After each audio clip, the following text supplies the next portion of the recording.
Praise the Lord. Our daily bread. Judges chapter 6 verse 12. Lord's angel appeared to him and said to him, Lord is with you, you mighty man of valor. O Almighty God, thank you for giving this wonderful verse.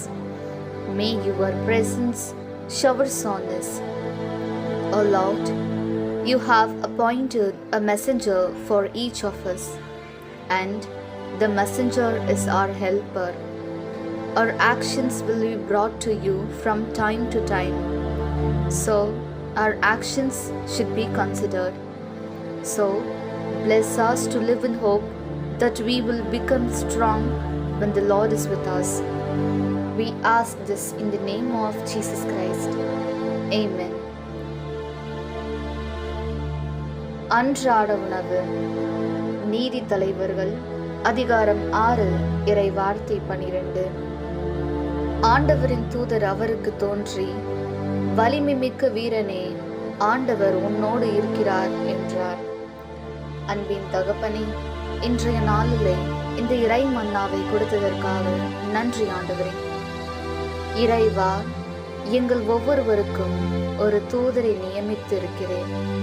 அத்தூதரே எங்களுக்கு துணையாக இருக்கின்றார்.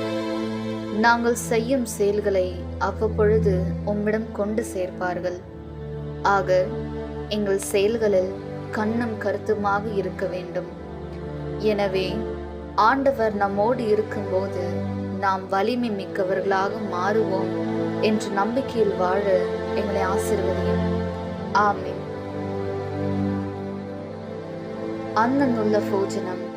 ന്യായാധിപന്മാർ 6 അധ്യായം 12 വാക്യം.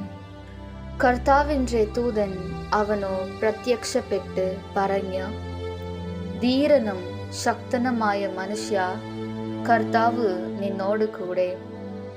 ദൈവമേ, ഞങ്ങൾ ഓരോരുത്തരെയും കാണുവാനും ഞങ്ങളുടെ പ്രവർത്തനങ്ങളെ അങ്ങയിൽ കൊണ്ടുപോയി ചേർക്കുവാനും ഞങ്ങൾക്ക് ഒരു കാവൽ തൂതരെ അയച്ചുവല്ലോ. ദൈവമേ, അങ്ങ് ഞങ്ങളുടെ കൂടെയുള്ളപ്പോൾ ഞങ്ങൾ ശക്തനും ധീരനുമാണ് എന്ന ബോധ്യത്തോടെ തീരുവാൻ ഞങ്ങളെ അനുഗ്രഹിക്കണമേ. ആമേൻ.